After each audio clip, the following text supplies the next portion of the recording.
Jennifer Scott. I'm the director here at the museum. I want to thank our wonderful moderator and panelists who you'll meet in a minute or so, and all of you for coming out for this very, very historic reunion and discussion of the West Side Writers Guild. And to quote from the dedication in their landmark published work, Guild Works, Writings from the West by the West Side Writers Guild. We are here tonight to celebrate the indomitable spirit of the people of the West Side of Chicago. A few more thank yous. I'd like to thank our funders, National Endowment for the Humanities, as well as our partners, the Guild Literary Complex and our Miss Brooks 100. And we actually have a representative here, Lisa Wagner, who's the executive director of the complex, to say a few words about their organization.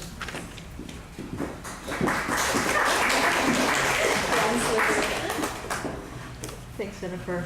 Thanks for having us here tonight and for being with us. I'm very excited to be a part of this. I have the great honor tonight of talking about OMB 100 in the centennial year of Miss Brooks, and also the Guild Literary Complex that's celebrating its 28th year in Chicago. Both of these organizations are looking at sort of outsider voices, those that are not centralist, and that's what we're celebrating tonight. The voices of writers whose stories are sometimes overlooked, and in that, I think, become in some ways more important because they represent so much of the community of Chicago that is just somehow embroiled and is part of and intrinsic to this city's narrative. And I do mean narrative. I'm really excited about the panel tonight, and what the Guild has done for the last 28 years is, in this celebration of writers, is looked to emerging artists and those that are also really instantiated as part of their communities, like Gwendolyn Brooks, which is how OMB 100 and the Guild have worked together. For the last 5 years, we've worked with Brooks Permissions and Nora Brooks Blakely very closely on Brooks Day, which is the birthday celebration of Gwendolyn Brooks, which some of you may be familiar with. This centennial year, we had a really amazing party at Logan Center for the Arts, and it was just such a celebration and such a diverse group of voices coming from every neighborhood in this city, north, south, east, west. And to me, that really exemplifies the kinds of work that we see at Hull-House and the mission here from Jane Addams Hull-House and the museum itself, but also for organizations like this book specifically, your organizations, but also the Guild and OMB. OMB 100, I'm sorry Quresh Ali Lansana couldn't be here this evening, but together he and I are doing one of the first translation series of Gwendolyn Brooks' work into Spanish, actually, and we see that as one of the really important missions of the kinds of works on the west side, on the south side, on the north side, that we communicate across language, because language isn't just specific to the parlance that we speak, but also the way we live and all of those pieces of it.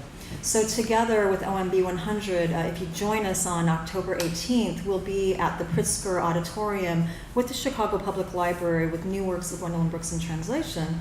But the Guild is also continuing to celebrate her work. We are in our 24th year of the Gwendolyn Brooks Open Mic Awards, for which she used to write a check. It's a $500 poetry award, really celebrating the multiple voices of Chicago in poetry and trying to create a space that all voices are celebrated, not just specific pieces. And in case in point, in my opinion, Tyhen Bajess was one of the winners for that, and of course he's our Pulitzer Prize winner this year, 2017. But anyway, I don't want to speak and go on, but the Guild Literary Complex, please join us for other events, OMB 100. We love to work with Hull-House and Jennifer here, but please come out, and thank you all for the work that you do. We're really honored to be a part of this community. Thank you. Before I introduce our distinguished moderator, I want to share a little bit about the museum and the Making the West Side project that this program is actually a part of tonight. The museum is a part of the University of Illinois College of Architecture, Design, and the Arts. It was created as a tribute to Jane Addams, who was the first American woman to receive the Nobel Peace Prize, and other social reformers who came to the near west side of Chicago in 1889 and built the settlement and helped contribute to the social settlement movement, where Chicago was actually the leader. At this time, the area was considered a slum and was inhabited by a large population of mostly Eastern European and Southern European immigrants. Addams and the social reformers lived and worked on the west side of Chicago with their immigrant neighbors who were struggling with poverty, racism, gender oppression, and unregulated labor. Addams and the residents of Hull-House fought for women's right to vote, advocated for better housing, fair labor practices, full citizenship rights for immigrants, public health, public education, recreational and public space, public arts, free speech, and greatly impacted public policy. So today at the museum, everything that we do, we connect past, present day social justice issues, carrying on this focus through our research exhibitions, public programming, and education initiatives. We are actually in one of two remaining buildings of what originally was a 13-building settlement. So next door is the main museum where you can see our permanent history exhibition and some of our contemporary art rotating exhibitions. So we welcome you to come back during hours to visit us there.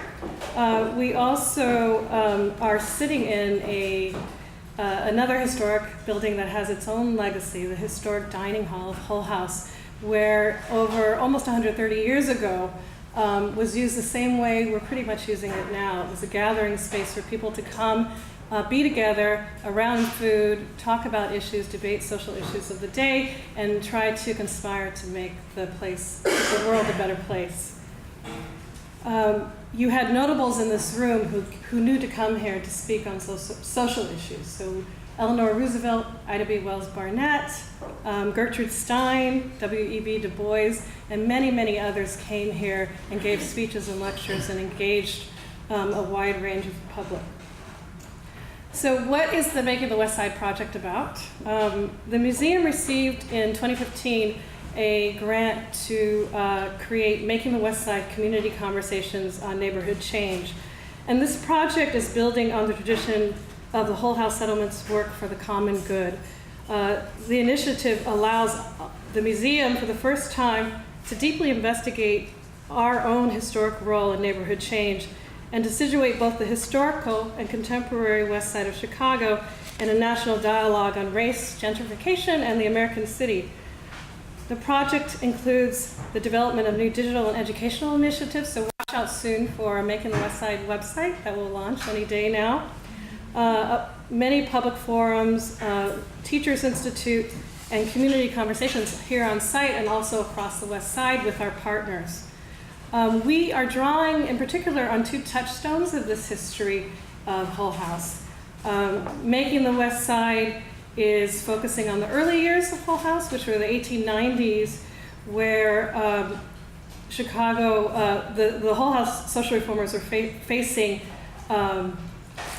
questions about trying to understand the poverty conditions that were happening in the neighborhood, and created a study, a comprehensive study to go out almost like a census to understand who was living there, what kind of conditions people were living in, and the intention was actually to create social change and to improve the situation for people.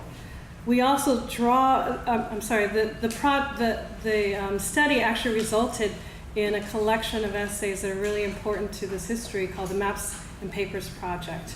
And it was the first of its kind that produced these beautiful color maps that we're bringing into the projects and connecting that history to the present.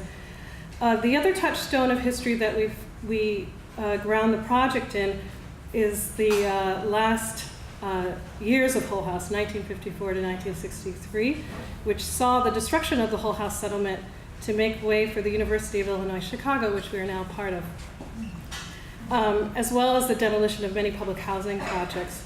And it included a lot of displacement of the communities here. And so we've been trying to bring out those stories more and really reconnect to neighborhoods, but also to our West Side neighborhoods, to elevate all of the great work that's been going on there and connect the history to the changes that we all see happening around us so rapidly. Historically, the West Side of Chicago was a space of disparate neighborhoods, largely segregated by economic and racial difference. The Hull-House neighborhood in the 1890s included immigrants from across Europe, the Middle East, and Asia, with the largest populations from Southern and Eastern Europe. Italian, Jewish, Poland, Russian, Chinese, Turkish, Bohemian, and many other nationalities of people lived within several blocks of the settlement in 1891. In the 1910s and 20s, the Hull-House neighborhood began to receive Mexican immigrants following the Mexican Revolution and African-American migrants from the U.S. South. Today's West Side is also home to a diverse range of racial and ethnic groups with markedly different historical social formations, and is very starkly segregated, representing sizable wealth, housing, employment, education, and racial disparities. And as I'm sure we all know in this room, gentrification threatens to continue to creep west and displace communities and cherished memories. So this rapid neighborhood change is occurring with little cross-neighborhood conversation, and our project, Making the West Side, is trying to connect with one another and with our neighborhoods to bridge some of those divides. We are bringing together people across neighborhoods on the West Side, including scholars, activists, artists, and others, to discuss the historic and current issues facing the area. The museum, along with our partners, has been producing powerful discussions and public programming covering issues such as racism, white flight, redlining, urban renewal plans, and policies that have negatively impacted West Side Black, Italian, Jewish, Greek, and Mexican neighborhoods in the 1960s, and exploring 120 years of social change. Our discussions have included why people continue to remain and fight for these communities today, often against forces of regentrification in the highly segregated city of Chicago. So we held one of these forums recently in April called West Side, South Side, Bridging the Divide, which was looking at the similarities and tensions between West and South Side neighborhoods, mainly Black neighborhoods. Natalie Moore, WBZ's South Side reporter, who was on the panel, ended up dedicating her column in the Sun-Times to the topic in her piece called "I Want to Hear Chicago's West Side Stories," and we put copies around available for you to see. And I just want to quote a little bit from that, because this is actually the piece that brought the West Side Literary Guild to us and to the project. So Natalie says, much of the sentiment on stage, she's talking about the panel, and expressed in the audience was that West and South Siders suffered from failed political leadership and steady lack of economic development. What we didn't delve into are the class divides that haunt both sides of town. The established narrative is that Southsiders think they are better than Westsiders. Snooty Southsiders view Westsiders as ghetto hayseeds. Then there's the playful rivalry over whose blues and stepper sets are better. And Natalie realizes that she and all of us can do better. She says, the South Side ends up representing Black Chicago experience locally and globally. When the Great Migration began 100 years ago, in which African Americans left the American South in droves for Chicago, they settled first on the South Side.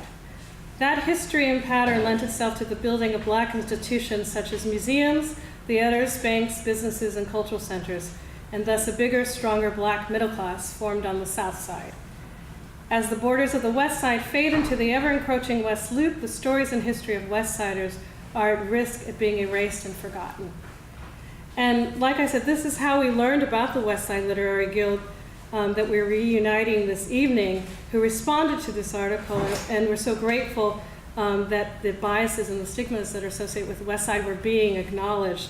And I haven't told them that I'm going to do this, but I'd like to read a part of Mark Allen Boone's letter that he wrote me when he first reached out, if I could have your permission. Mark was sending me some copies of the works that he's the works that he's authored, and saying that, giving me the context, they reflect life as lived on Chicago's West Side, a region of the city that Natalie Moore depicted so accurately as captive to the enduring stereotypes that have been insurmountable obstacles to its history being recorded. While I no longer live on the West Side, we who hail from the maligned section of the city nevertheless maintain an allegiance to it, perhaps expressed best by the statement, once a West Sider, always a West Sider. It is the strong identification in the face of a lifetime of put-downs that fuels the hyperbolic boast, the West Side is the best side. When facing down Southsiders who continually look down their noses at us. I've long worried that in years to come, the true identity of the West Side and its contribution to the city's cultural life would be lost forever because of the lack of interest, indeed hostile opposition to its interest. It's why I felt compelled to write and to form an association of like-minded West Side writers that produced this work. And that's why we're here today, to talk about those histories and talk about the Guild. I'm going to introduce our moderator, who will introduce the panelists, and we'll start the discussion. Okay. So I am honored and humbled to introduce our moderator, a distinguished moderator, and West Side native of Chicago, Ellis Coase. Ellis Coase is the author of a dozen books on issues of national and international concern, including the best-selling The Rage of a Privileged Class, a novel, The Best Defense, and The End of Anger, a meditation on race in the age of Obama. A Chicago native, he holds a master's degree in science, technology, and public policy from George Washington University and lives in New York City with his wife and teenage daughter. Coase is the senior fellow in residence at the American Civil Liberties Union, which we're very excited about here at Hull-House because of the connections with Jane Addams. His current book project, tentatively titled An Uneasy Conscience, From Wilson to Trump, the ACLU's 100-year-long battle to keep America true, is not just the story of the ACLU's first 100 years, but an examination of America's continuing struggle to be true to its founding aspirations. It will be the first major narrative history of the ACLU in 25 years, which is great. A columnist and member of the board of contributors of USA Today, Coase recently served as moderators of a series of dialogues between the NYPD brass and various communities in New York. Coase formerly served as senior advisor to the Pinkerton Foundation, where among other things he produced a short book that looked at 50 years of Pinkerton Foundation grant making in the context of changing trends in youth development and delinquency. A popular speaker, Coase delivered the convocation address this year at the University of Northwestern in Qatar. Coase began his career with the Chicago Sun-Times, where he was a columnist, editor, and national correspondent. At 19, when he began his journalism career, Coase was the youngest op-ed columnist ever employed by a major Chicago daily. He has been a contributor and press critic for Time magazine, president and chief executive officer of the Institute for Journalism Education, special writer on management and workplace issues for USA Today, and a member of the editorial board of the Detroit Free Press. He has been a fellow of the Gannett Center for Media Studies at Columbia University and at the National Research Council National Academy of Sciences, a senior fellow and director of energy policy studies at the Washington-based Joint Center for Political Studies, and a consultant to several foundations, including the Ford and Rockefeller Foundations. And there's more. A longtime columnist and contributing editor for Newsweek magazine, and former chairman of the editorial board and editorial page editor of the New York Daily News, Coase is also an independent radio producer and a popular lecturer and public speaker. He created and hosted Against the Odds, a pilot radio series set in Kenya in the United States, which aired in 2008 in more than 100 radio markets, including 8 stations in the top 11 markets of the United States. He followed that up with a 4-part series in 2009, which also aired on top radio markets across the U.S. Coase has appeared on The Today Show, Nightline, Dateline ABC, Evening News, Good Morning America, the PBS, Time to Choose, Charlie Rose, CNN's Talkback, and so many more. He has also received fellowships or individual grants from the Ford Foundation, the Andrew Mellon Foundation, the Rockefeller Foundation, the Aspen Institute for Humanistic Studies, and gotten numerous journalism awards. And there's a long list that I won't read, but please join me in welcoming Ellis Coase.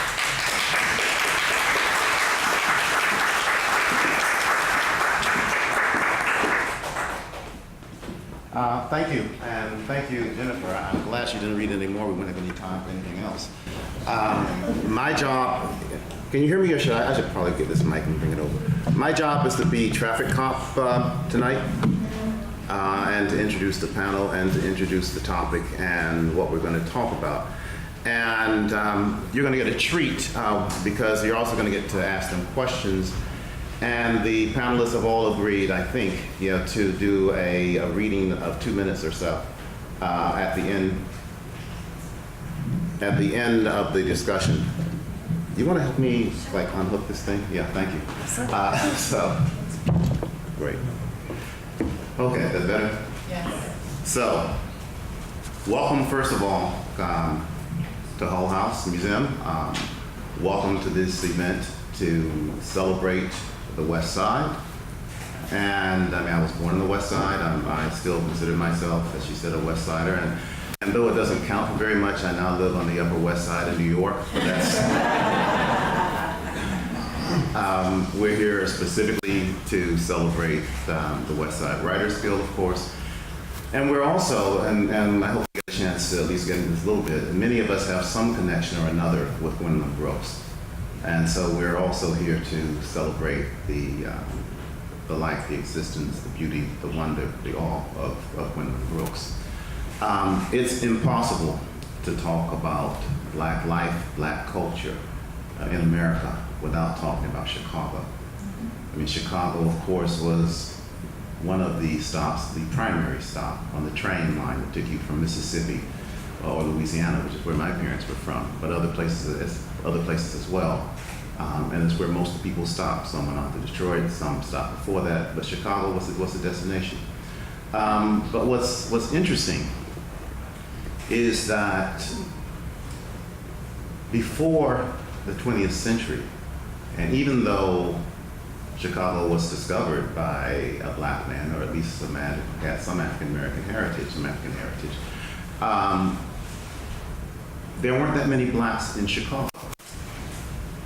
At the turn of the last century, there were roughly 30,000 Black Americans in Chicago at the time, roughly like 2% of the population of the city. What changed that, and Jennifer alluded to this already, but what really changed that was the so-called Great Migration. The Great Migration, which took people obviously from those southern locales here. And so by the time, from 1900 to 1930, you had a huge increase. You had something in the neighborhood of 235,000 Blacks who were suddenly in Chicago, pulled in large measure, not just by all the ugliness that was happening in the South and by the prospect of jobs in Chicago, but by the Chicago Defender, founded in 1905. Which issued a clarion call, basically, to Blacks in the South and said, come on, come on, come on. You know, there's a place, it ain't heaven, but it's a lot better than where you are. And clearly, a lot of folks responded to that. A great many folks responded to that. And most of the folks who responded to that, as has already been made clear, ended up on the South Side. And so by 1940, you had roughly 300,000 Blacks in the city. Over 90% of them were on the South Side, particularly in what came to be known as Bronzeville. And the South Side had already developed and was developing a huge tradition, and a literary tradition among others, and some actual giants that emerged from there. The biggest one, of course, being Richard Wright. But you had Margaret Walker, you had Lorraine Hansberry, who was born on the South Side. You had all this activity that was going on there. And that continued for decades as people built on the legacy that had been left. And so you come forward to, 1967, and you have OBASI, the Organization of Black American Culture, where that was basically spearheaded by Hoyt Fuller, who took Negro Digest and made it Negro World and made it into Negro Digest, meaning the Black World, and so you had this wave of consciousness, mostly identified with the South Side, which is also where Gwendolyn Brooks lived. So you had all of that going on. But the West Side was changing. Even though the West Side had relatively few Blacks up through the 1940s, that changed. And what changed it? Well, a large part of what changed it were the projects. Projects which went up in the 1950s and the early 60s. Henry Horner, which is where I came up, went up. I think the first project was established in 53, 54, and they were building through that. You had the freeway, the expressway, which dislocated a lot of neighborhoods, and it made the community more fluid in that sense. So you had a huge transition that was taking place. But it was a new black community. It was a small black community still, but growing compared to the one on the south side. And you had, and then it became well known across the world, because you had the huge outbreak in 1966. And then the other huge riot in 1968 after Martin Luther King. See, then, I happened to live through both of those. And I remember as a teenager, when the first riot broke out, or rebellion, or whatever you want to call it, broke out there. Walking down Madison Street, which had been the main sort of boulevard for a while, and just seeing all these burned out places and whatnot. And I also remember being in my living room, and there was a shooting that broke out between the cops and a supposed sniper. It probably wasn't a sniper, but they spotted what they thought was a sniper, and they started shooting into the projects across the way. So it's one of the formative experiences of my very young life, and actually one of several reasons why I decided to become a writer. One of the things that I thought was important, because I was a reader, and I remember, and I read the coverage of both of those riots, including, and particularly the Martin Luther King riot. And I remember graphically an article in the Chicago Tribune, which talks about how the West Side was a jungle and the people needed to be contained. And I said, this is not the West Side that I know. These are not the people that I know. And so I had many motivations, and we may get into that when we talk about Gwendolyn Brooks, but one of my big motivations came from those riots, and came particularly from the 68 riot. And I said, I need to be a voice, and became a voice to try to do what I could to put out a more accurate representation of people who I knew to be something more than what the journalists operating at the time, the majority journalists operating at the time, defined them. So I'm going to call up the panel now. And as I said, we're going to have a discussion, and I'm going to call them up one at a time, and then I'm not going to read their whole biographies, because as I've sort of alluded to already, if we spend the whole night reading biographies, we won't have much more left to do. But I'm going to say a little bit about them, and I will obviously offer them the opportunity to talk about themselves, and if they will call up, if they will rather come up as I call their name and take a seat. There are 5 seats here around the table. It's a little bit crowded, but you guys are accustomed to each other, so I assume that you'll be able to fit in. So let me first call up the official founder, Mark Allen Boone. Mark is a 1971 graduate, University of Illinois at Chicago, as am I. I'm not a 71 graduate, but I'm a graduate of that university. He has a degree in sociology, minor in elementary education, a former teacher, former executive with Contemporary Books. First published novel was Reunion, a novel in the New South. It was published by Holloway House in '89. He founded the West Side Writers Guild the next year, and in May 2005, he established Blacksmith Books, a small independent publisher that publishes high-quality works that present a broad range of African-American experiences. His first title and his second novel was published by that house, and it's called The Demise of Lolita Jones. Next, let me call Tina Jenkins Bell, who is a fiction writer, a playwright, a freelance journalist, and an activist in literary sense. She lives in Chicago with her husband, 2 sons, and Bella, who's a neighborhood dog. She also has an excerpt from her novel in progress, Mud Pies, published in the Hair Trigger Anthology, and she's currently completing work on that novel. Let me also call up Harold Hunter, who received his BA in sociology from UIC, and he worked for many years in the Illinois Department of Employment. and he's currently working on a collection of short fiction, which he expects to complete in the next year or so. Next, I will call up Irene Steele, who came up in the Garfield Park area, later moved to Austin. Her work has appeared in West Side Stories, the anthology, and a collection of writers that we have alluded to already. Some Glad Morning was her debut novel, published by Blacksmith Books, which we've also alluded to already in 2007. She continues to write and is currently working on her second novel. And finally, my old childhood buddy, Dr. Cranston Ramirez Knight. Él es un representante también de los latinos, ¿no? Dr. Ramirez Knight is a historian, author, a freelance photographer of Afro-Latin descent. He received his doctorate from Loyola University, Chicago in American history, with a minor in European modernity. At the rise of fascism. He is the former vice president of the United Nations Association in Chicago, the founder and executive director of Global Voices International, and his writings have appeared in numerous journals and anthologies, and he's done many, many readings, some of which I presume some people in here have attended. So that is the panel. If we can get applause for the panel.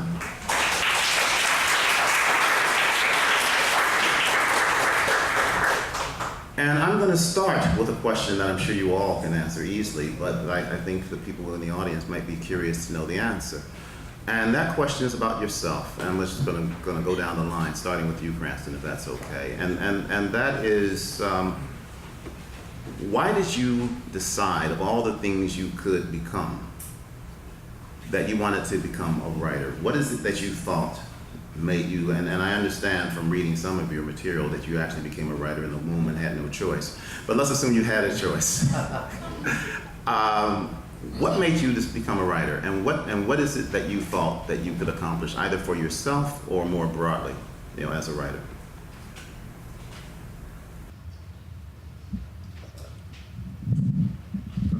First of all, can you hear me? Okay, I wanted to make sure I'm clear. To answer your question, I felt that as a vehicle, writing was a really cross-cultural, multidimensional format where I could address the current problems and issues that I was going through and other individuals in the housing projects were living through. So I'll just mention two of those, which were those two riots, which I also lived through. It is truly amazing. I understand it now, but didn't understand it as a child, to listen to automatic fire and hear bullets strike, go through windows and strike the concrete and have it explode, and suddenly realize that if you put your head up, you're going to lose. And the first thing my dad, who had been in the Navy, said was, hit the deck and do not get up under any set of circumstances. Do not light anything or they will fire on you. That transformed me, because no one was addressing the issues which were of concern for me. That's what moved me in that direction. I think I love reading, love literature, and I also love conversations. And so I like to write about conversations, just those everyday conversations that really seem so normal but can be profound. But for me, a love of literature and a love of language and words and communications between people, those regular familial conversations that just make up America. So it's my love of reading that my parents really instilled in me. A love of literature and an appreciation for the arts and for the written word. So you were an early reader. You read. Yes. Yes, before that, both my parents encouraged reading, and it just gave me an opportunity to escape, and not so much escape, but just to experience places around the world that I wouldn't have had the chance to go to. So I was reading about my, apartheid in South Africa before, most people my age, but just reading about the world and just those everyday conversations. I have a love of literature. Carol?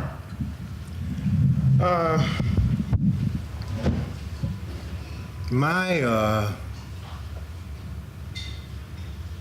road to writing is basically kind of simple. Like Irene, I liked words, but I also wanted to explore things that don't necessarily have to do with the worst aspects in life, although those things do at some point have to be addressed. And I just wanted to explore a broad spectrum of things that people experience during their journey on this earth. And that's basically why I... And you thought you could do that better as a writer than as, say, a preacher? Oh, yeah. Yeah, preaching is a real specific kind of thing, and plus a lot of those guys have unsavory histories. I mean, writers do too, but... I thought we all writers were all pure now. Well, how do you define pure? But yeah, that's basically what my motivation was.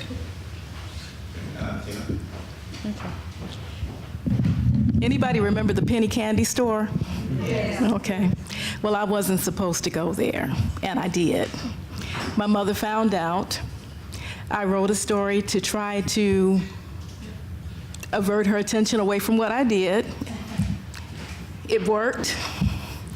And after that, I discovered that writing could affect change, and I've been doing it ever since. So you were an accidental writer who got into trouble and used that skill to get yourself out of it. Not necessarily an accidental writer, but that did help. It did help.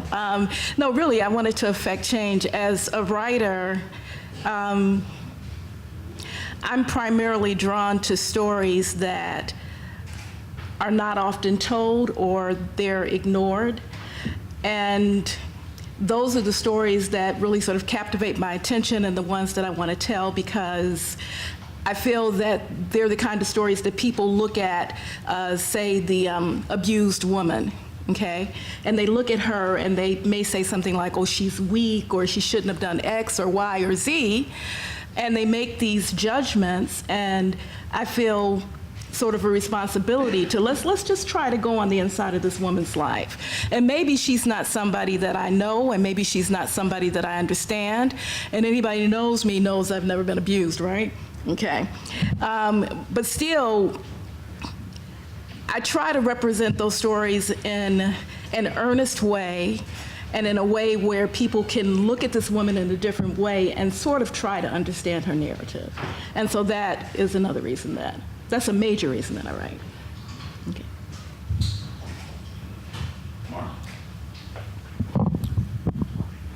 I think like Cranston, both Cranston and Irene said, I love to read. I've always read. I've read I can have memories of reading as young as the age of 5. You were never told that black boys don't read?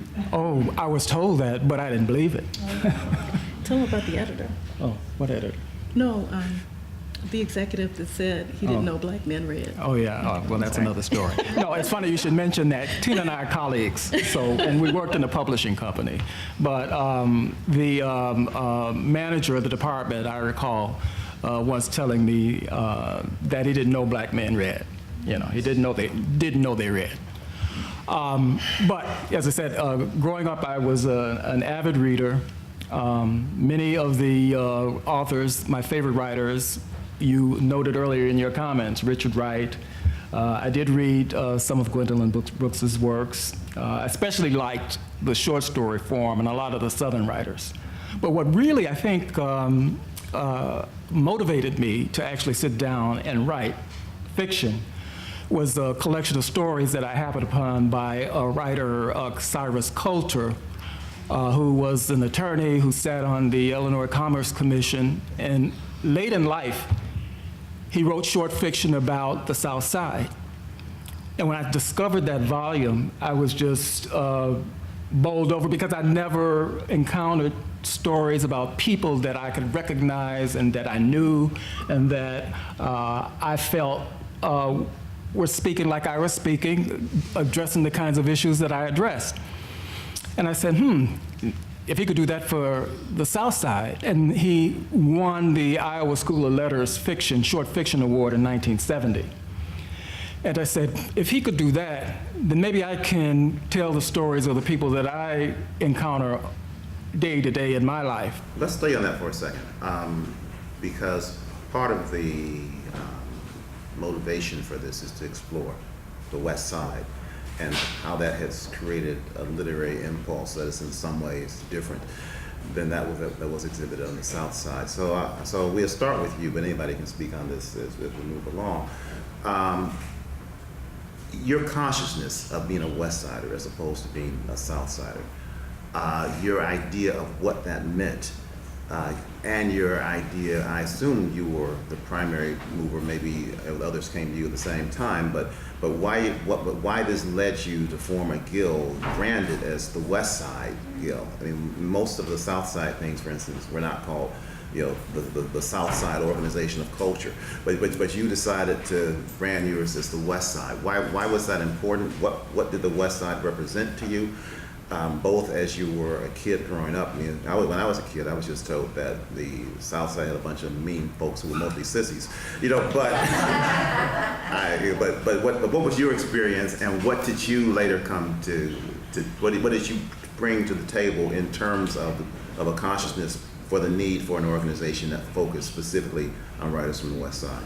Well, I suppose I could say, in truth, that I did meet writers from the South Side. You mentioned Abasi, Southside Community Arts Group. There are a number of writers that if you wrote in Chicago and were black, inevitably you would rub elbows with other black writers, but they all hailed from the South Side. And I never felt welcome. I never felt that they felt we had stories of value that we could share. And as was alluded earlier on, there was always the condescension toward the West Siders. We were put down. And I just felt that because I had not met any writers from the West Side, there were no models for me in my growing up. I felt it very vital that like-minded writers should at least have a vehicle where their work would be embraced, it would be accepted, and that they could bond and we could support one another in promoting stories about our lives as well. Anybody else want to say down on that?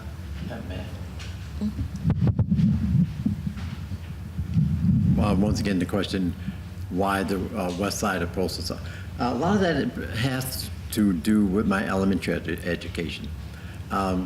Looking back now, I probably got as good of an education as anyone who goes to an elite elementary school anywhere in the country. All of our teachers were primarily from historical black colleges. They were not paid a lot. They were not allowed to work in other schools within the city except in segregated sections.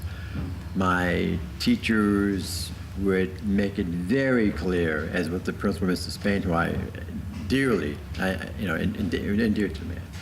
Miss Wilson, I loved her. She was my home school room teacher. We were listening to Chopin.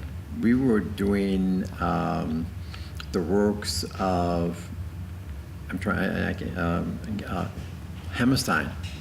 We were listening to some of the Mozart, Chopin. And no one found that odd or strange.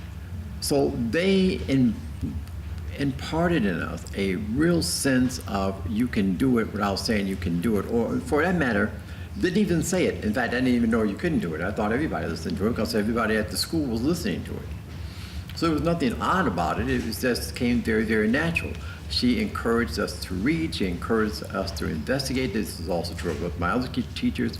They were invested. But at what point, Cranston, did you become conscious of there being a West Side separate from the South Side? And when I told them, when I had a conversation with an individual and said, I went to Emerson, and he said, where's that? And I said, it was on the West Side. He says, you surely received a poor education. And I said, I did?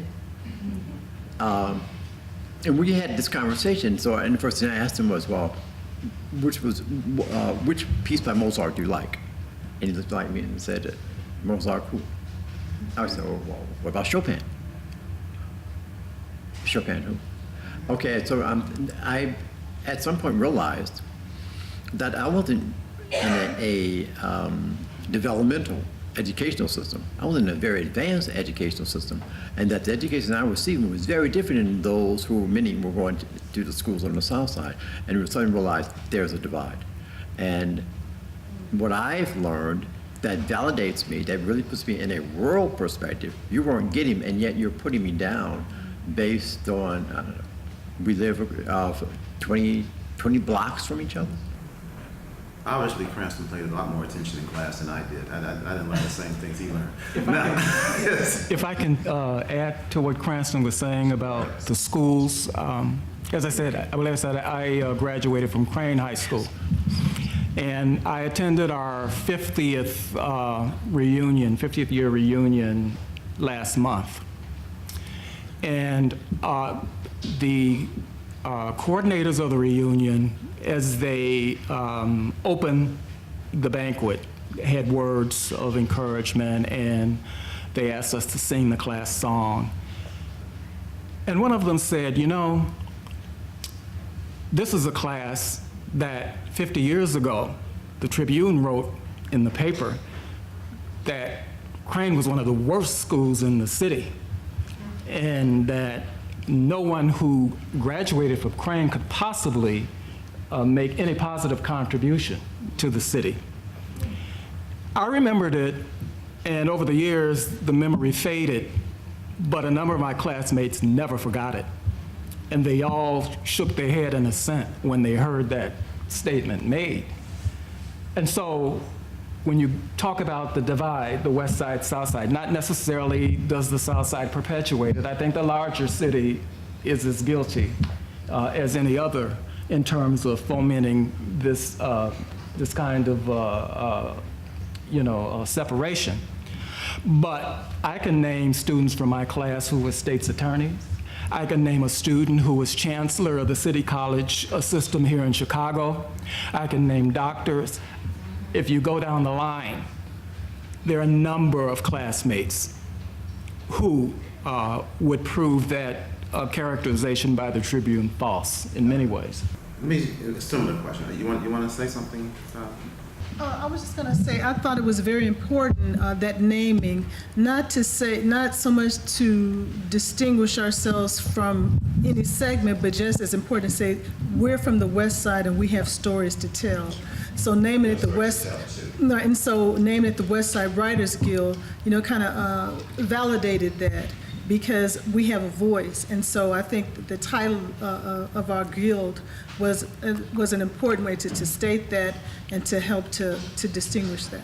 Great. In as personal terms as possible, can you tell me what you were able to accomplish as a group that you weren't accomplishing alone by yourself? You're all obviously bright people. You were all obviously accomplished before you decided to make a common cause. So what was it that the group helped you to do? Anybody?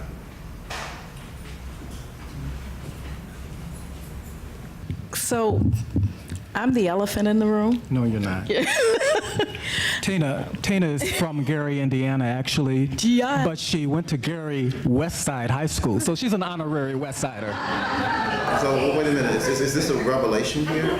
So she was an illegal member of the group? Well, you know what? He funneled me in. I just want to say that. Just noting that for the record. Go ahead. Tina's our marketing maven, and so that was how she was hooked in. Well, and so Mark mentioned earlier that he and I were colleagues. We worked for a publishing company. This is Contemporary Books, yes. And I was writing stories at the time, and I would share them with colleagues, and I would get comments like, "Black people don't talk like that." And I was like, well, somebody needs to tell my mother, because every time I threw anything that was close to slang, she slapped me, because it was legal back then, in the mouth. But anyway, so the West Side Writers Guild took me in because at the time, I didn't have a productive, cohesive platform for sharing my stories and getting that kind of constructive critique that was not trying to make me write in a certain way or tell a certain story. There was no one telling me that there is no black middle class. There was not that sort of thing going on. So that's a major thing that I got. I got acceptance, and I got people who I trusted who were able to help me shape and call my stories to a point where I could send them out and get them published. Are there any legal members of the Guild who have thoughts on that? I know it really provided structure for me. Being a bit of a lazy writer with starting a lot of projects and not really finishing many, but starting new projects. So the structure and the validation, these are fellow writers meeting monthly. Okay, this is what I have to share. Okay, and getting the constructive criticism, but really the structure. And then I became excited about writing to bring something to the next meeting, And, so, And you met monthly, right? right. How and how serious was that? Did everybody, sort of mostly for the most part, show up every was it last Sunday and ready to be serious? We were dedicated, yes. And going around the table and also either providing others with copies and stuff. So just the critiquing, but also just the constructive criticism and the encouragement. But also to say, no, this is not right. This doesn't sound, did you just write this last night? I mean, just really, and so really for me, it provided the structure and encouragement that I needed to really compel me to continue writing. I think for me, it was important to be a part of a group that pretty much did not see black culture as monolithic. I mean, there are different shades and permutations and different experiences. Contrasting that with, say, Obasi, which had a different view? To some extent, I would say yes. But we were very intentional in our formation in that we wanted to share the whole range of black experience that we experienced, in our growing up. And we didn't have a so-called party line that you had to toe in order for it to be acceptable. So to read between the lines, you weren't coming from a heavily nationalistic approach, for instance? Not at all, no. I've got to give a plug to Harold here. Oh, yeah. Our meetings were exciting. They were dynamic. I look forward to them. I would get excited and try to shape my work such that when I got there, it was tight. Harold was not only a writer, but he was our philosophical guru. Oh, yeah. And he was there. He had his cap on backwards. There may be some music in the back. I mean, he loved jazz. So there was this ambiance. And Harold was a person, we did our parts, but he took this philosophical, and I can't even put it into a package, but it was just his presence and it was omnipotent, we're serious. I think you're having flashbacks of the hot apple cider. Yes. I didn't want to say anything about the cider. Harold, you were obviously a key important person, but can you explain to me what a philosophical guru is?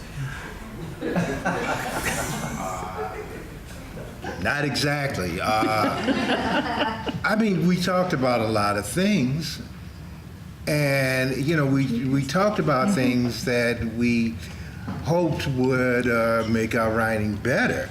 I mean, it's not like I had this whole deep font of wisdom, because I certainly did not. But I mean, it's just that we discussed our work, and we discussed other things that even didn't necessarily have anything to do with writing. And we were always respectful, and I think that's really important. I mean, you mentioned the nationalist point of view. I mean, I've had some experience with one organization in particular that toes that particular line. And one of the reasons that even though the Guild didn't come into being until some decades later, it was this absence of a party line. Now, even when I did this volunteer work with this organization, you could see where the direction they were moving. And ultimately, it was something that I just didn't want to be a part of. And eventually, I left that group, and, it was almost time for me to graduate from college anyway, and I was thinking more along the lines of, I need to get a job now, and that kind of thing. And so the West Side Writers Guild was just something that I wish had been around, 20 years earlier. Let me shift directions just a little bit and get into the question of publishing. I mean, that era beginning in the mid-'60s, actually. I mean, we birthed several presses. I mean, there was Broadside Press with Dudley Randall. There was Path Press, started for a little while in Chicago by a handful of people. There was Third World with Haki Mahabuti. And you yourself with Blacksmith Books. Why did you deem it necessary to start a press? Number one, and that leads to the larger question, which is, and again, this is going to be for whoever wants to speak on it, the challenges of a black writer getting published. Let's talk about the press first of all, and then we get to the larger question. Well, first of all, insofar as the press is concerned, during the time we were writing, and I would say early 90s, late 80s, early 90s, there was extreme difficulty in getting your work evaluated, accepted by agents. New York virtually was pretty much off limits. I think they pretty much felt that at the time what was selling was what was called the urban experience, or street literature, street fiction.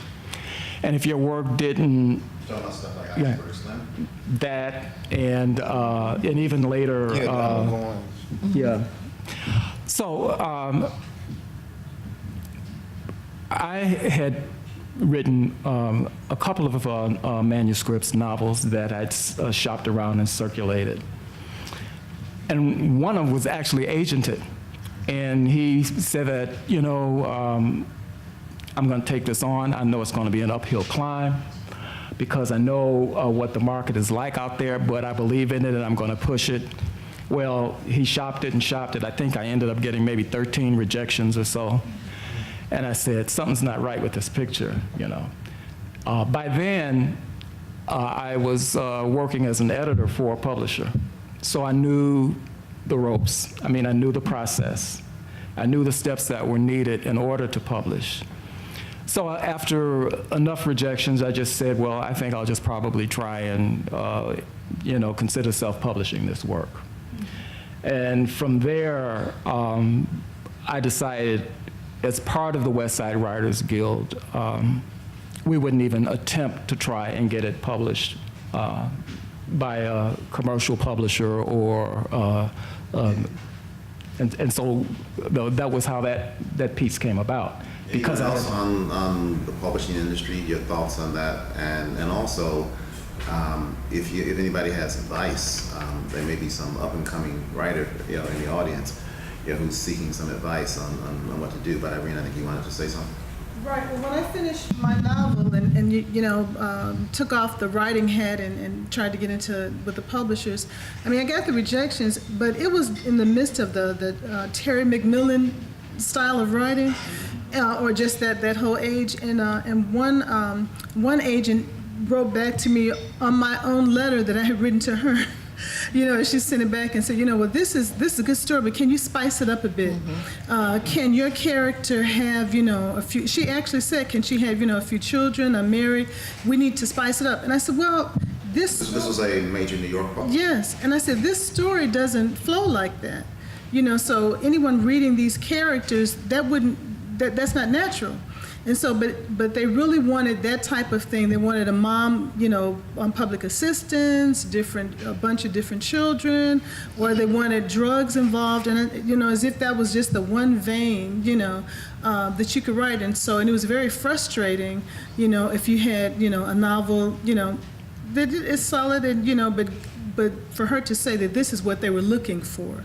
And she said, "Oh, this is a good write, but we need this. Can you change this or this or this? That type of thing." So, when Mark started Blacksmith Press, it was just a godsend. Not just for my story, but for those others who had stories to tell. You mentioned Iceberg Slim and Donald Goines, that Holloway House material from the 60s. The first novel that I shopped, unagented on my own, Reunion, that was the first novel published. After getting it rejected by so many New York houses, on a lark, I sent it to Holloway House because a good friend of mine said, "Mark, you ought to send it to them. They'll publish it. They just want anything about Black experience." So reluctantly, I sent it, and they took it in a heartbeat. And I thought, oh, wow, they're going to publish it. Maybe because I have a publishing background, maybe I can have some input in how they market it, and how they package it, how they design it. Because after all, I had been in publishing for at least, 5 years at that point. Well, I had no say-so in the marketing of it.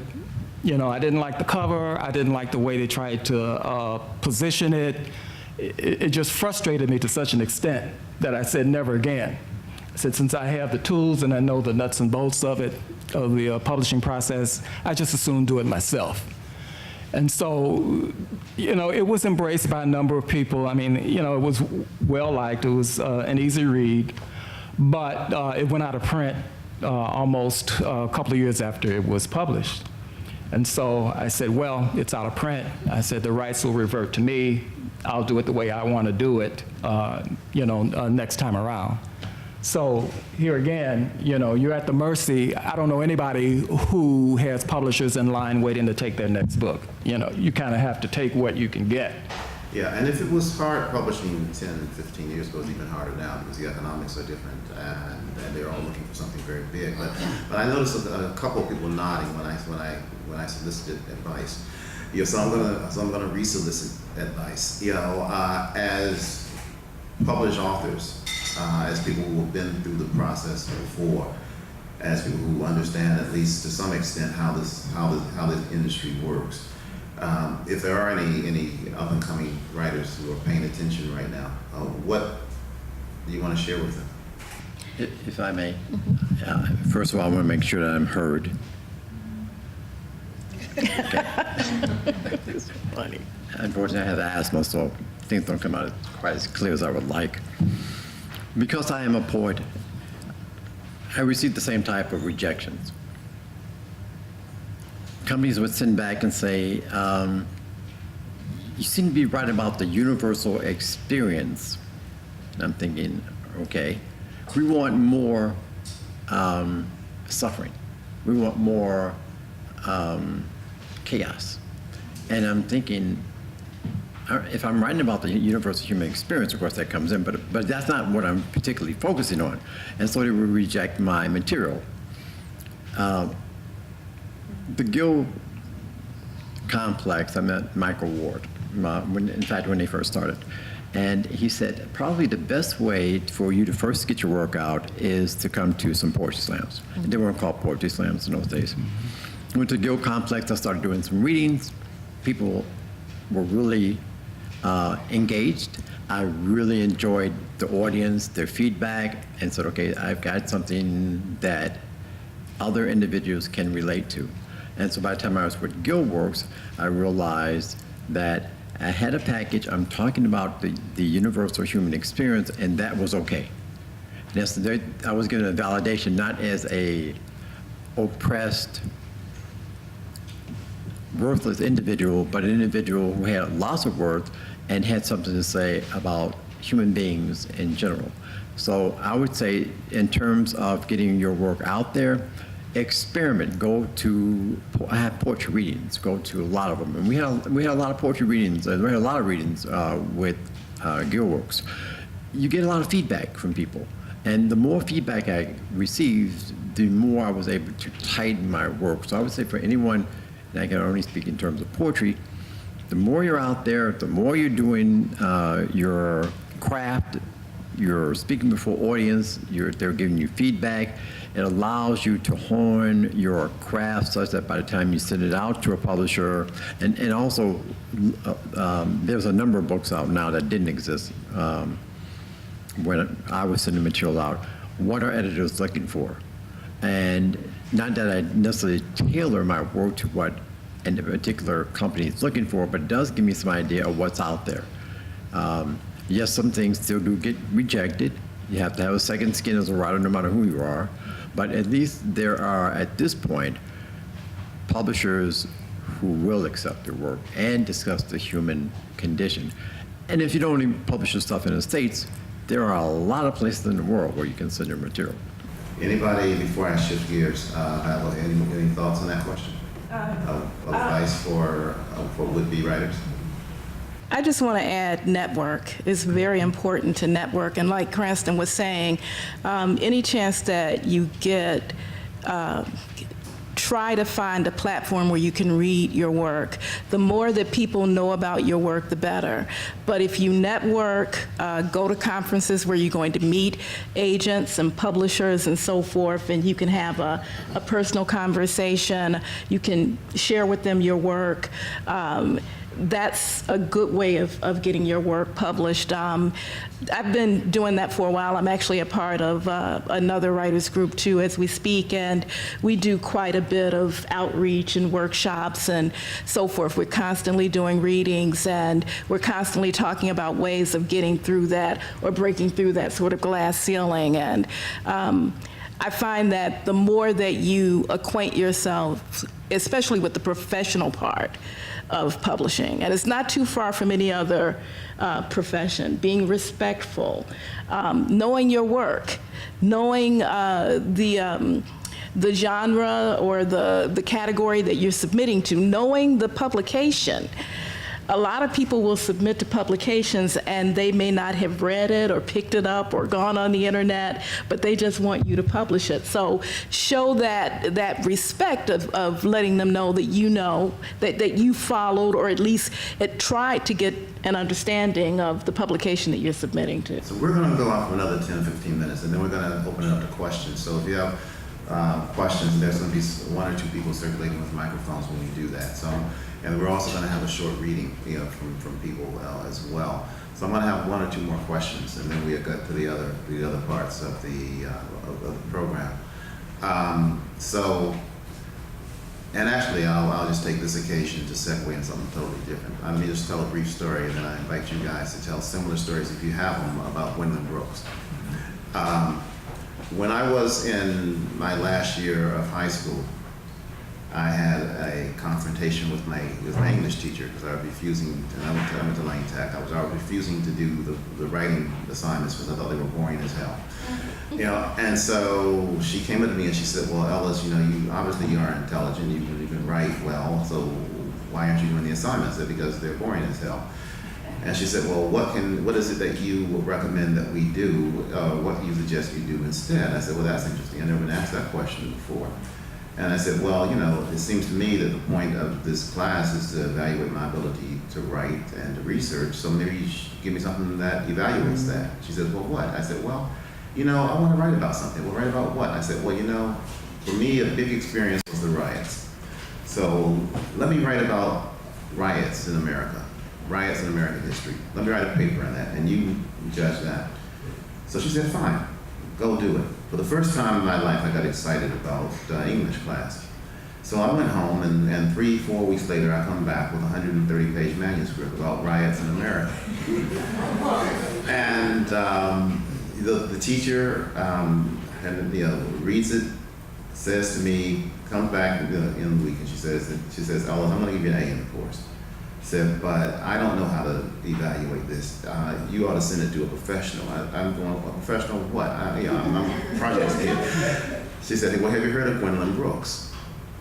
I said, well, yeah, she's the poet laureate. So what? She said, send it to her. I said, I don't know Gwendolyn Brooks.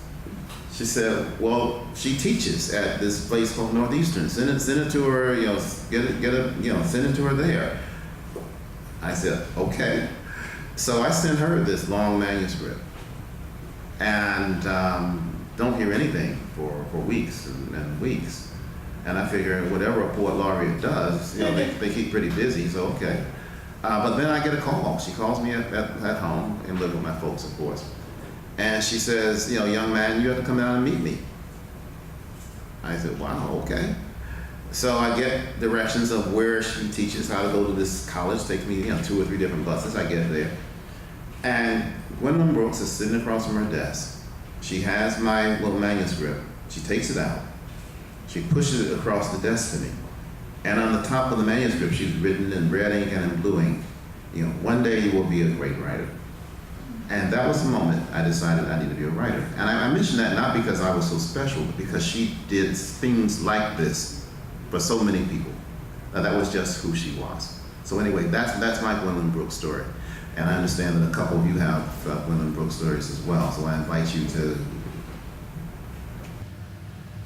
I don't have a Gwendolyn Brooks story per se. It's related though. I did meet Gwendolyn, but I met Gwendolyn through her husband, Henry Blakely. And Henry was a very talented poet in his own right. Henry and I served on the staff of AIM magazine, America's intercultural magazine, the acronym AIM.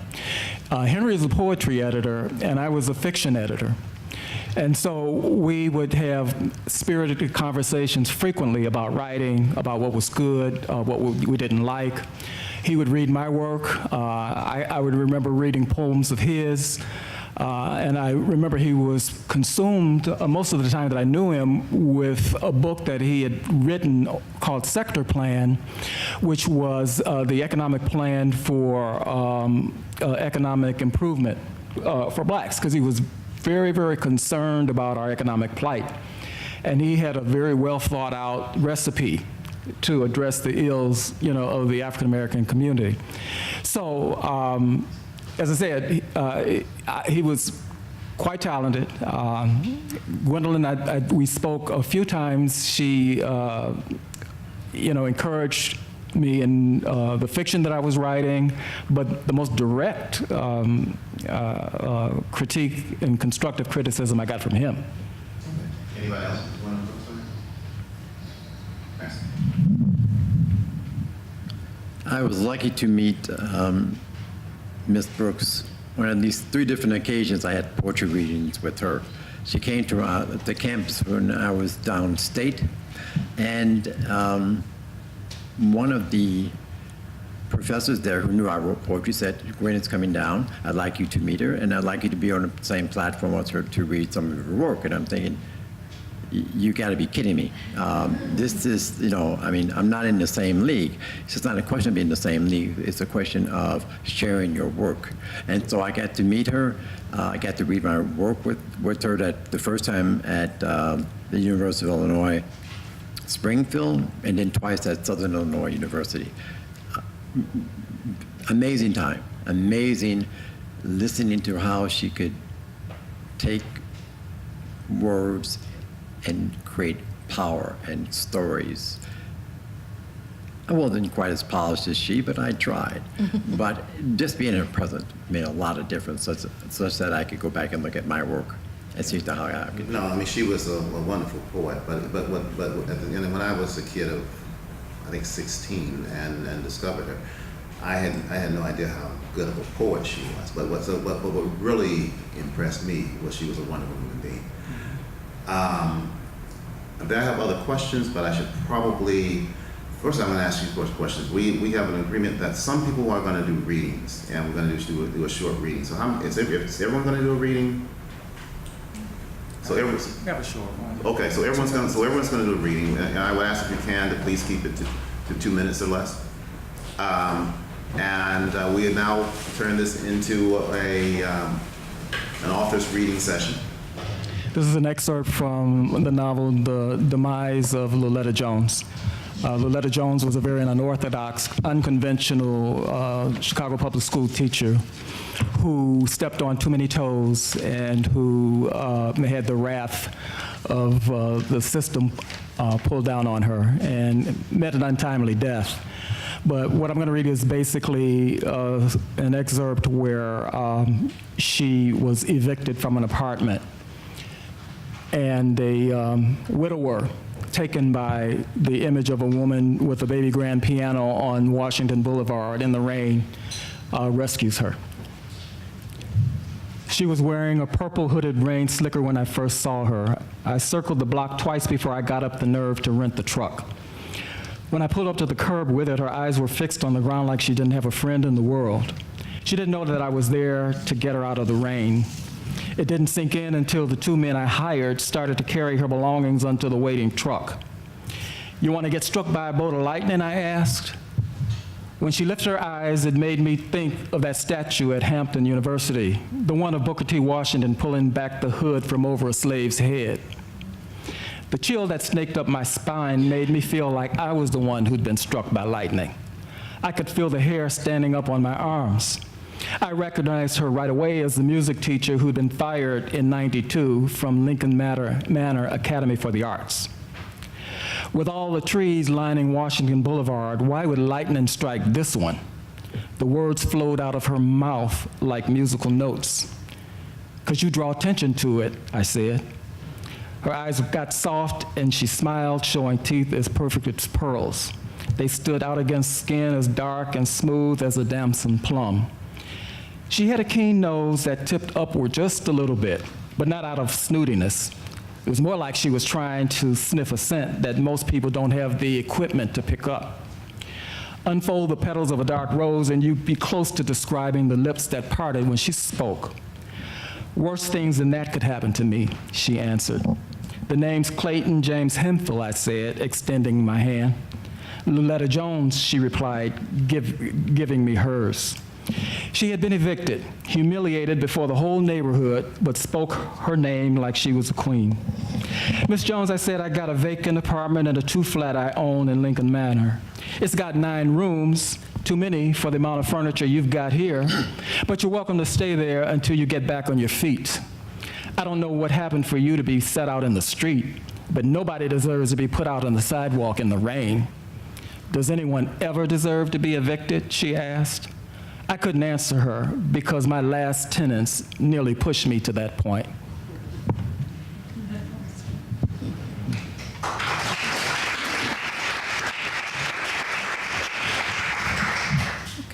My novel, Some Glad Morning, talks about the city's, Chicago's first black mayor. As many of you were here the time of Harold Washington, it was just an awesome time.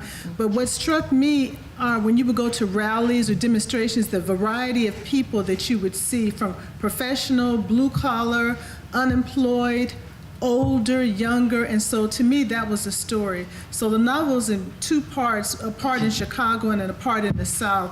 And I'll just, because of interactions, just read a couple pages. Aunt Rose is taking care of her niece, and you know, if you want to know more about the story, I got some copies back there. But, okay, they've just come back from church. Aunt Rose sat in the front of the window in her rocking chair watching the neighborhood. Mildred lay on the floor in front of her reading. Mildred Walker, Aunt Rose whispered to herself and chuckled. Mildred glanced up and wondered what story Aunt Rose was reliving about herself and Mildred Walker. Mildred Walker, Aunt Rose said the name, belonged to a woman that folks were still talking about in Creighton, Tennessee. Mildred Walker didn't take nothing from nobody. She stood up for what she believed in, and if she thought you were right, she stood up for what you believed in too. Aunt Rose often turned to her niece saying, "My greatest compliment to her and my gift to you was to give you her name. Wear it proudly and take it to her on Judgment Day." She always stopped and fixed her eyes on Mildred at that point, unstained. Unstained Mildred Johnson, Mildred called herself privately. The only thing that stopped her from saying it out loud was that maybe someone would hear it and take it up like a chant, and then before you knew it, everyone would be saying over and over, "Unstained Mildred Johnson, unstained Mildred Johnson." Mildred, are you listening to me? Aunt Rose's voice broke the silence. Yes, Aunt Rose. If you want to meet a nice boy, just go to church. I was just there today, remember? I didn't see anything extraordinary there other than Reverend Giles, Mildred said dryly. I noticed Wilbur Spencer eyeing you from across the pew, Aunt Rose said hopefully. What's wrong with him? Mildred looked up. You mean the one who drools all the time? Are you serious? Aunt Rose pressed her lips together. Nobody's perfect, miss, not even you. Could be the Lord wants you to take Wilbur and clean him up. Make him what you want him to be. Believe me, Mildred returned to her book. The Lord don't want that. You know what we used to do in my day? Aunt Rose persisted. What? Mildred continued to read. If you saw a nice boy in church, first you just stared at him a while and let him stare back at you. Then, when you knew he was looking at you, you opened your pocketbook quietly and snapped it closed real loud. Mildred looked up at her aunt incredulously. That's all it took, and if you ask me, that's enough. You don't need to walk around with your face all painted and showing every single thing God gave you. It don't take all that. Mildred knelt down before her aunt. Yes, it does. It takes all that, plus a good personality, intelligence, and charm. You have to know what to do in the kitchen and in the bedroom, she smiled. Aunt Rose chose to ignore that last comment. Mildred, you make the best lemon meringue pie in Chicago. But what about all those other things? What about them? Aunt Rose, look at me. Mildred inched up until her face was right before her aunt. I mean, really look at me. I am looking at you, baby, and you're a good-looking girl. Aunt Rose took Mildred's face between her hands and kissed it. You're my baby. That's what you are.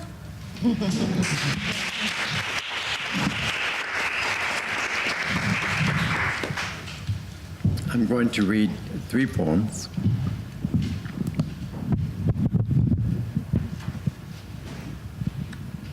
The first is entitled Ain't. Ain't got no blonde curly locks to adorn. Okay, sorry. Ain't got no blonde curly locks to adorn my woolly crown. Ain't got no big house, no fine ride, no decanter to pour my burgundy wine from, no golf clubs, no saddle for my riding steed. Ain't got no scrapbook showing pictures of France to send the Riviera. Ain't got no little beret from last year's summer trip abroad to Europe. Ain't got no big education. Ain't seen Stanford or Berkeley. Ain't gonna see it, ain't seen it, ain't been to Harvard, ain't gonna be there. But ain't got no slave mentality. And ain't that good enough. It's just good old black me. And that's saying much.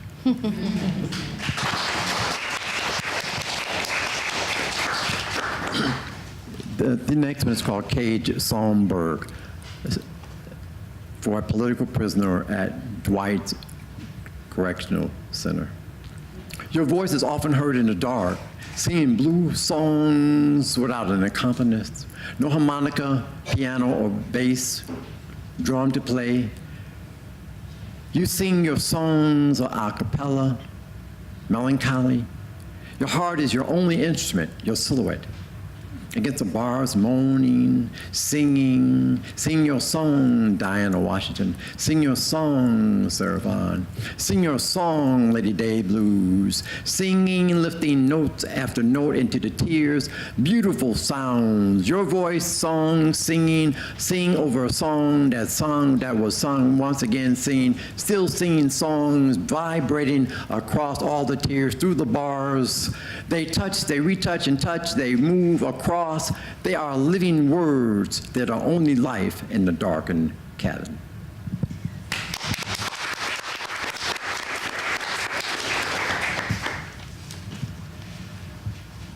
Ain't got no culture.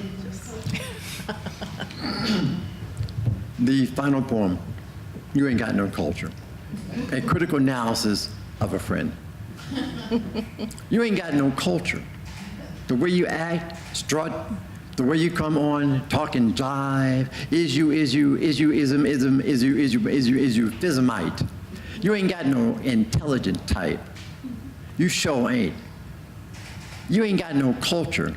You don't talk no Mozart, Shakespeare, no Picasso, no Rembrandt, no Schubert, no Beethoven, no Divinci no Renoir. You don't talk no French, no Spanish, no Russian, no Italian, no German. You don't talk no nothing. You ain't no linguistic art lover. You ain't got no culture. The way you dress, transparent shoe shine, shoes, fluorescent underwear, dog hair, fur coat. You sure ain't no haberdasher. Your hair ain't straight, ain't combed, is nappy. I mean, your fro ain't too tough, ain't tough, ain't too tough, ain't tough. But you real in your own way, lifestyle, doing things. Since I've known you, you've been real, a friend, a comrade, and a brother, doing for your family that which is necessary. And in your own way, you be's bad. There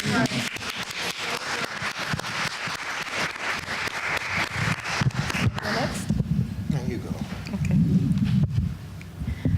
All right, so we already mentioned that I was raised in Gary, and later on, as I was working with Contemporary, I started my own business, and I had a contract over here on the west side in the Lawndale community.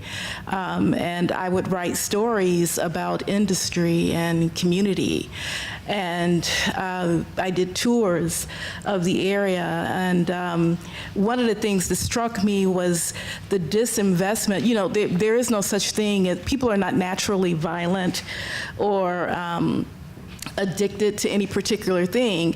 The breakdown in humanity comes as a result of a breakdown in investment in that community. And so I wrote a piece for, I had a piece published in the Gwendolyn Brooks anthology, Revised the Psalm, called The Last Supper. And it's about a woman who decides that her husband is pure evil and he's got to go.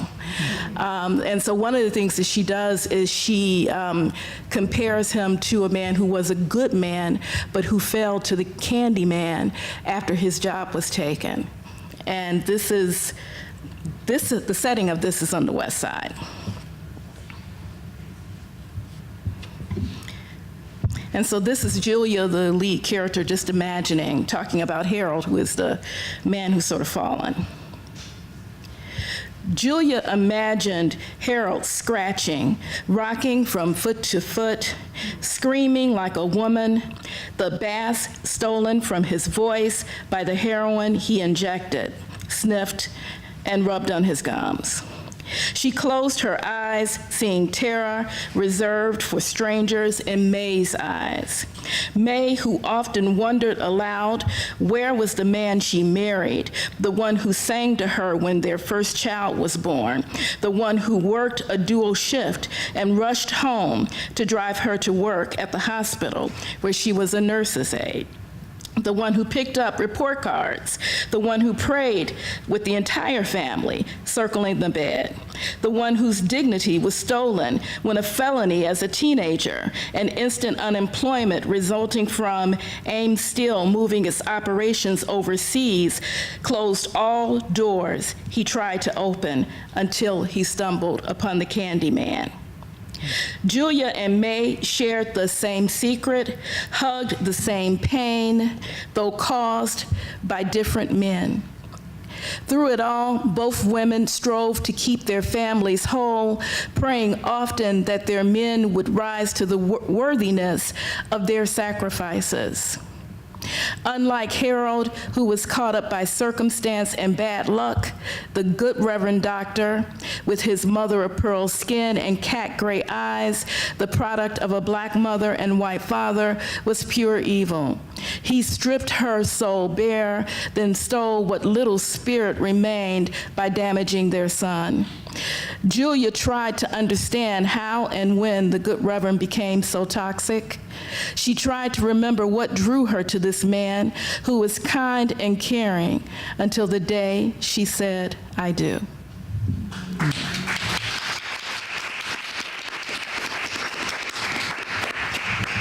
I'm going to read an excerpt from a short story I did for a union newsletter several years ago. It's called Bottoms Up, and it's really the last two paragraphs. Back at the table, Eileen and Buzz have been joined by Lee, Misha, that's pronounced Misha, as she's always reminding everyone, like the British R&B chanteuse, Terrence and Brad. How long have they been huddled in that lover's nook, Lee asked.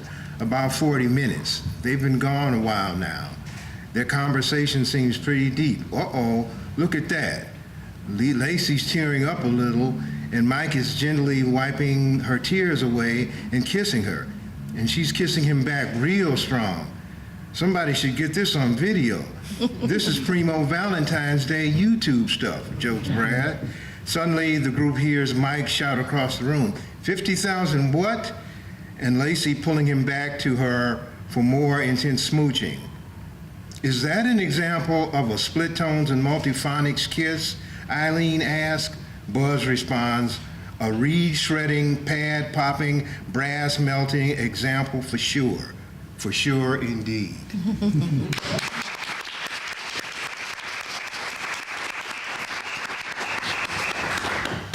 Well, thank you, members of the West Side Guild. And now it's your turn. If you have any questions that you'd like to ask, please stand. There's a microphone that will circulate to you, 2 microphones that will circulate to you.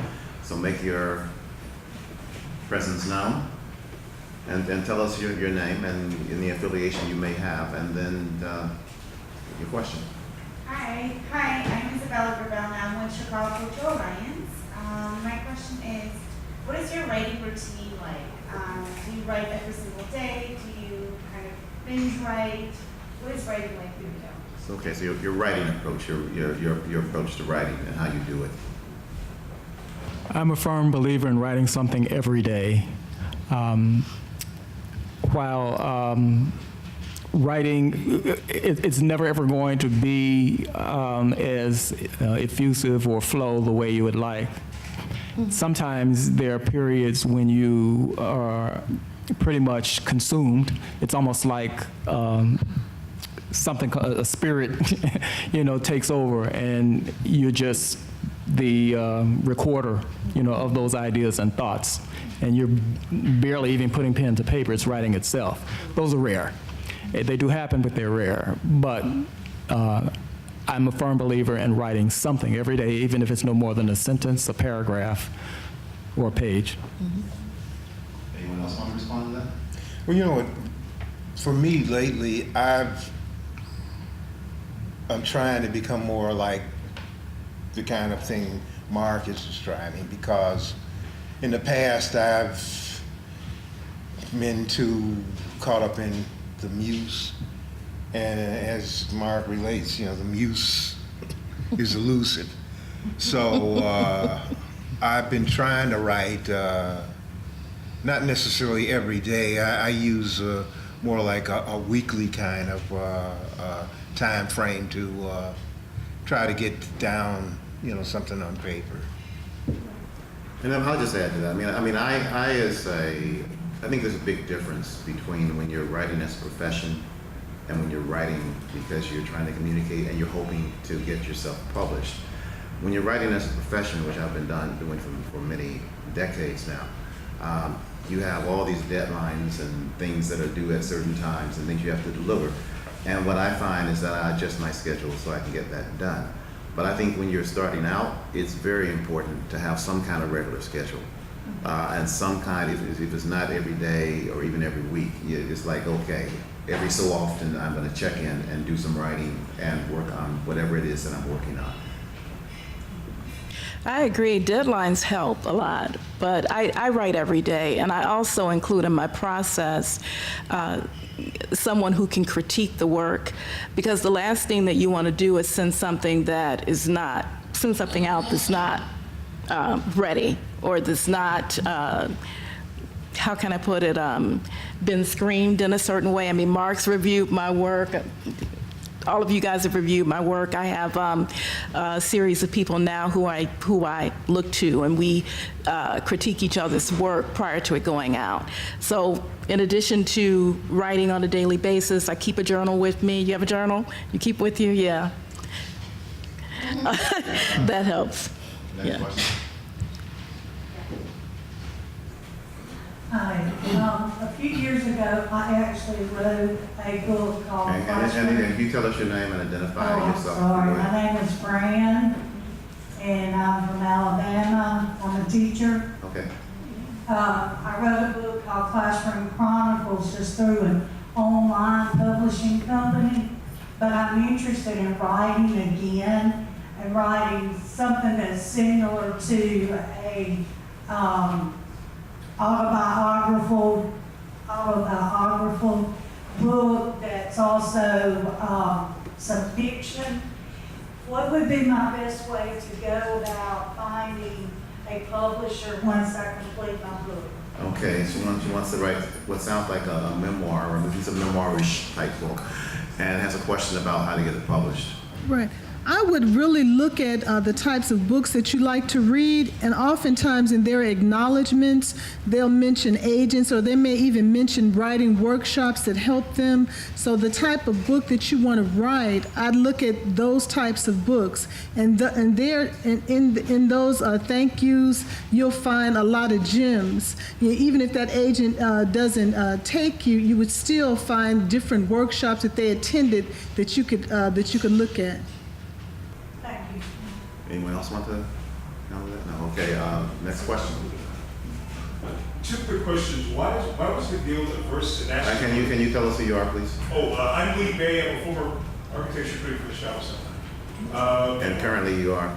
And currently I'm vice president of the South Museum. I was trying not to say that. But two questions. One is, why was the Guild against nationalism? And two, is there anything about the Guild's approach to writing that's different other than location to if there was a counterpart in the South Side? I'm not sure they said they were against nationalism, but I'll let the Guild members themselves answer that. And go ahead. No, I wouldn't say that we were necessarily against nationalism, but I would say that that was not the driving platform for our work, for what we chose to write about. I mean, it's a decision not to do that, not that you didn't get to it. It's just like, it seems like there's a conscious decision not to go that way. I guess that's what I'm trying to get at. Well, let me just say this to you. The issue with nationalism is that so many times that there's this rigid worldview, and we just were not about that. The Black experience is way more varied than so many people want to acknowledge. And, bringing up this, it irks me with this business of you always have to kind of chant a party line or go this narrow path. And that you can be pro something without trying to jack somebody up. And that was the fundamental problem with a lot of nationalist point of view.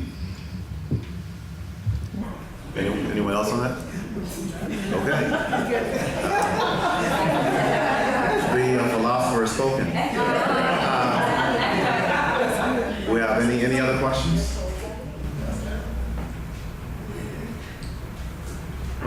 Okay.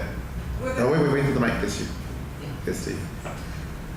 Hello, my name is Terry, and my question is, were there other members of the Guild?